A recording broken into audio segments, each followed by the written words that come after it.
Hi, welcome back to Penwell Sailing Adventures. So I just made a video quick for you guys. Sorry, it's letterboxed. I had to do it on my phone. Didn't have any of my gear set up. Apologize for the dirty house. Moving and just trying to do everything at once with this boat. Work 60 some hours a week. It's life. So anyway, these are the washboards I'm doing today. I'm just sanding them down. I've already grooved them because I'm putting Teflon in to let them slide easier on the edges. I've notched them for the grab handles on the back. And just doing the surface of it on the outside to start. So, enjoy.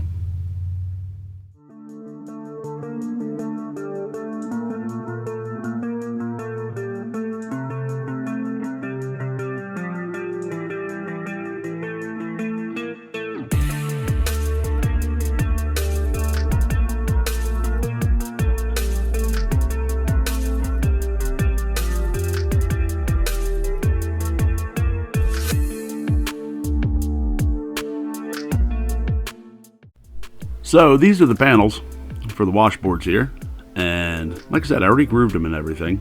I'm going to be staining them with a red mahogany stain, just color I like. They're going to be out in the sun anyway, so they'll probably lighten up over time.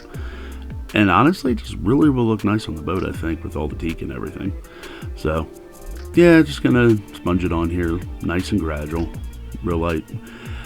And I got a way of doing it. I've done it for a while this way with sponges. I don't know why. I just like to do it, and I end up getting in a full motion where I end up blending everything into itself. And it's almost like I'm just trying to do a fade on a painting with a fan brush. But yeah, I'm only doing this side for now. I'll let this dry 2 coats, and then I'll flip it over to the other side 2 coats, and then I'm looking about 5 coats of spar finish on it to finish it up.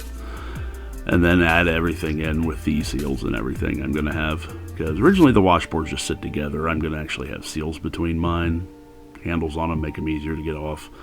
Everything to keep them from sticking, because anybody that's had a boat knows washboards in teak can be a nightmare when they get stuck. So, something to get a handle on, no pun intended, to be able to get them off.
And this is the window for the companionway. So thanks for watching. See you next time.